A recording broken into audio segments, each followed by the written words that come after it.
Hey, it's Aaron from AaronOnAutos.com, and today I'm going to do an interior shaky cam review inside this 2022 Ford Mustang Mach-e GT. I've done that like 4 or 5 times now. I think I finally just got it right. It rhymes, but not in a cadence that you remember. So yeah, I keep like swapping things around. I'll put the GT before something else, whatever. Anyway, this is not going to be a thorough review of the vehicle. This is just an interior walkthrough.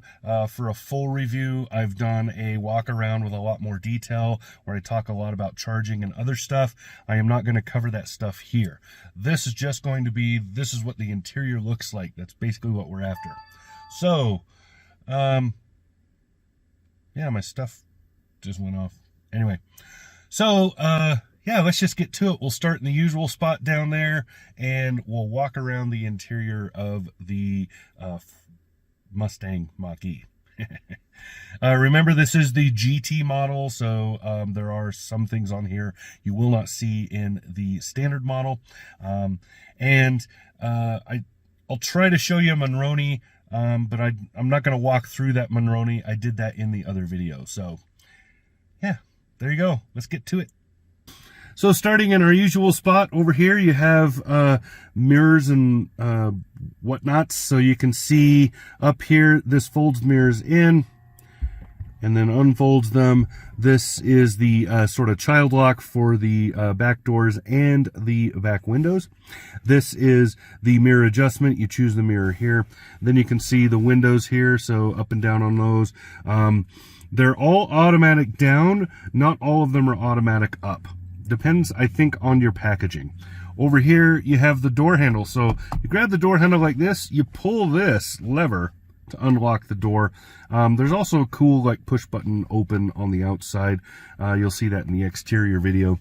Then coming over here, down there, that's how you open the front trunk. You pull that twice.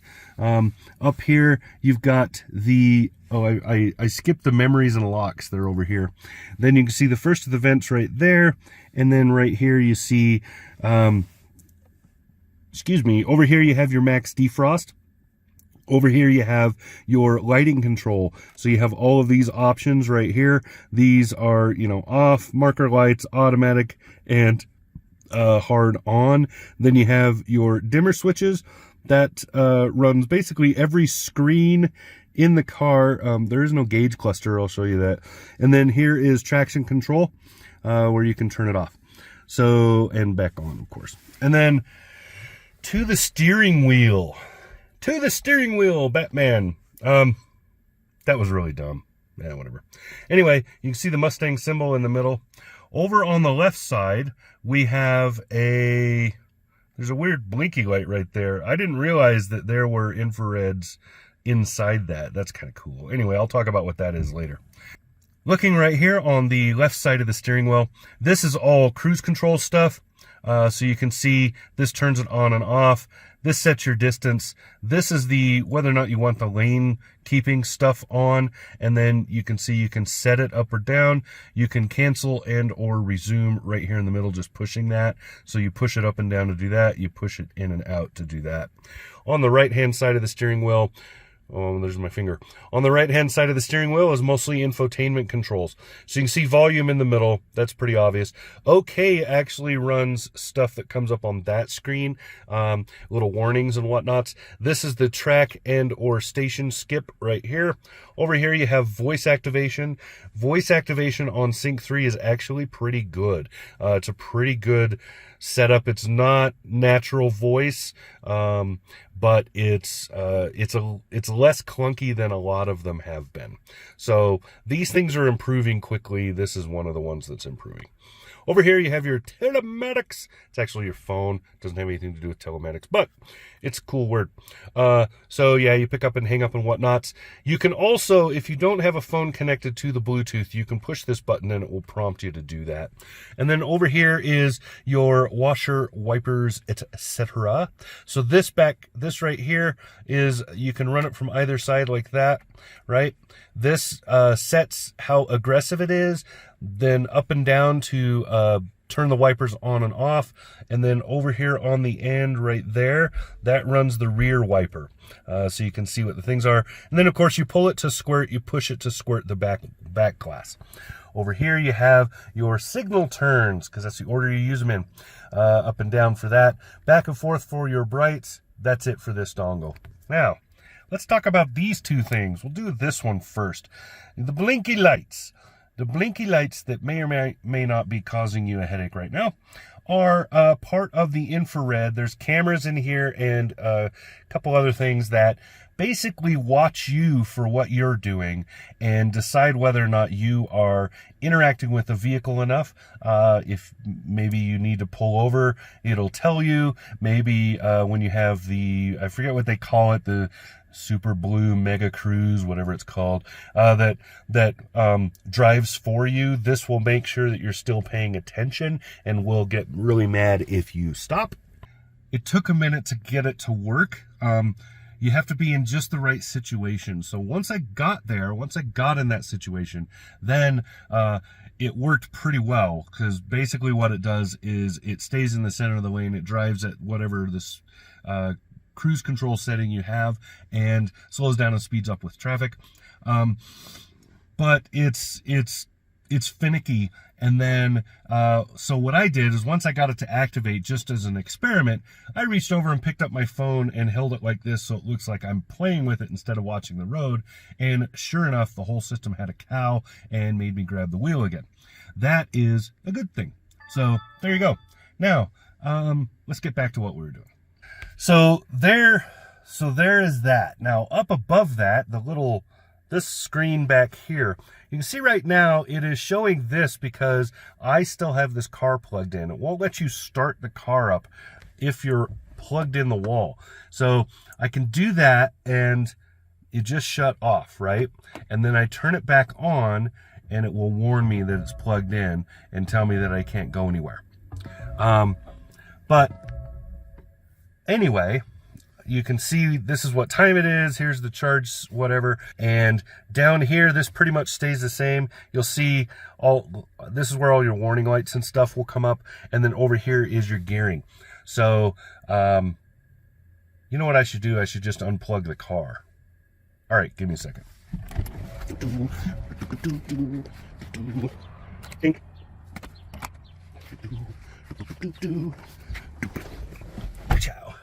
All right, now, there's the startup. Okay, this is probably more what you want to see anyway. All right, so you can see my total range over here. It should be a lot more than that, but I haven't reset the trip on this, so overall people driving, especially up here at altitude in the mountains going up and down a lot, that's what it's ended up figuring out. There's been a lot of highway on this car, and that's going to lower your range a lot. So that, I'm guessing, is based on an average. So right here, this is kind of like your vehicle status. So when you're driving, these lines will change. They'll go to kind of an oval if you're in cruise control. And then that oval changes colors according to what it senses on either side of you. And then it will go like this light blue that's similar to the color of the battery state over there. And a little steering wheel will come up and it will say you can go hands-free when you're ready for that. Over here is where your miles per hour are. And then over here, of course, gearing, there's the odometer and so forth. There aren't a whole lot of things that pop up on the screen because you don't really need them. You don't need to know what your tachometer is because it's electric. You have one gear and you're not shifting it. So there's really no reason for any of that information. So getting away with this small screen is actually totally doable in a car like this. Lots of fun and really cool. You can fiddle around with it in this GT model and through the infotainment screen, and you can bring up some metrics, but those metrics, most of them are over here and they're better suited to be on this screen. So I'll talk about this screen in a little more detail. Might as well do it right now. There's your push button start. Here's the giant screen. Bong.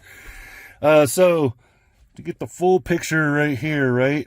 So what you're looking at right now is kind of like, it's not really the home screen because this is audio, but it's kind of like what you're going to be looking at most of the time. So if I push this, I end up in vehicle settings, and you can see here it starts with drive modes, and then you can work your way down. This can parallel and perpendicular park and a bunch of other stuff. You can set some driver assistance stuff here, and a few other things. You can also go into your settings, and then down here you can walk through. I use this a bunch because it will show you different options when you're charging, or if you want to be charging.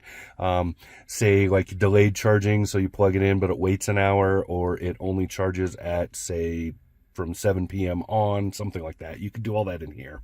Then closing this, we go back to the main screen. Here's kind of like the main menu. So you can see I just pushed that up there. It brings this up. You can change your driver profile here according to your key fob, and you can go through most of the just standard stuff that's in here. So pretty cool setup. There's nothing else on here, so if I swipe around, nothing happens.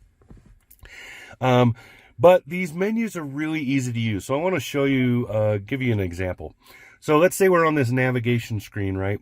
Down below, this stays pretty much permanently unless you push the make it bigger button. And this allows you to do things like go through, like here's the Bluetooth audio, here's my phone, here's regular radio, and then you can just slide through and do other stuff, vehicle metrics and so forth. And then down here, this stays permanent. This is all your climate controls down here. I have everything turned off, but you can see the auto button there. There you go. Auto button right there. If I can get it to not have glare. There we go. Auto button right there. This is easier to see in person than it is on the camera. I'm just going to say that. So you have 3 auto settings. The third is the most aggressive. The first is the least. And then you have volume control right here, or you can just push that, and you can push that button to basically mute or shut off the volume. And then here's your temperature settings and seat bun warmers and steering wheel heat. And then this is how I turn it off. So you open up this, you turn the fan to off, and it's off. And then you can see you have another defrost button here and here. So there's a defrost button over there because that it's required by law that there be a physical one. But the one over here is probably the one you're going to be using the most because you're looking at it all the time. Now, underneath all of that, you can see down there, there's a couple USB plugs. There's both a C and an A. Then you have a wireless charging pad. It's an option, but it's in the GT here. It's the way it is what it is. And then this rubber thing is really awesome, and it just comes right out and whatever. Then you have your drink holders, right? So you can get your coffee in there. Hold on a sec. Yeah, coffee. Over here, you have your parking assist. So it's the same as what we saw on the screen up there, but it's a lot easier to access here. So you just push this, and then it'll pop up on the screen, and then you can choose what kind of parking you're going to do and so forth. So pretty cool. You can also set some stuff like your valet mode and other stuff if you want to limit the car. And then over here is your Dukes lights, and then right here is your parking brake. Pull it to set it, push it to release. Here's your gear shifter. So pretty straightforward. You can see, right? And then low in the middle, push it. Now this is pretty cool. It's an armrest. You lift it up, and there's storage underneath. Badow. Storage is pretty decent size, 12-volt plug, a couple things, just place to put stuff, and then you can just close this on top of it. Also, for passengers, this is a good spot to drop a phone because you can just reach it from just like this. No big deal, really easy. There's also space for 2 phones here if they're not over large. Then, just looking at the overall dashboard, you can see the little Bang & Olufsen tabs right there, right, to show it off. Pretty cool. I like this a lot. Kind of has a denim look, but it's actually plastic that's really, really textured. And then this to go in the middle to offset it, plus the striping and all of that. Just really well done, really pretty interior. It looks really good without looking all space agey and crap like a lot of the other electric vehicles tend to do, and that's really annoying. Going into the back seat is a good size. You get 3 across if you have to, 2 comfortably in there, and then a decent amount of storage. I'll show you a photo of the storage back there. So that's pretty much it for this car as far as the interior. There's a few other little details. I like that the sun visors move around. I like, so they stretch and stuff. There's a few things in here that are just nice little touches that really make sense. There's good storage. There's like 4 cup holders up front here. There's just an easy, it's just daily livable. This is a very livable car. The fact that it goes 0 to 60 in under 4 seconds is like an extremely awesome bonus. Anyway, really good to drive, feels really good, and priced pretty okay. Like I said earlier in my full walk around and everything video, I talk a little bit more about this, how I fit in the back seats, and I'll talk a little bit more about charge times and efficiency and things like that. So watch for that video. It'll be linked down below. Check that out if you want more detail on the vehicle itself. But this interior walkthrough will give you an idea of what the insides look like. Pretty great vehicle. Ford really hit it on this one, so they did a good job. So there you go. That's what I got. This has been Aaron. Talk to you again soon. Subscribe.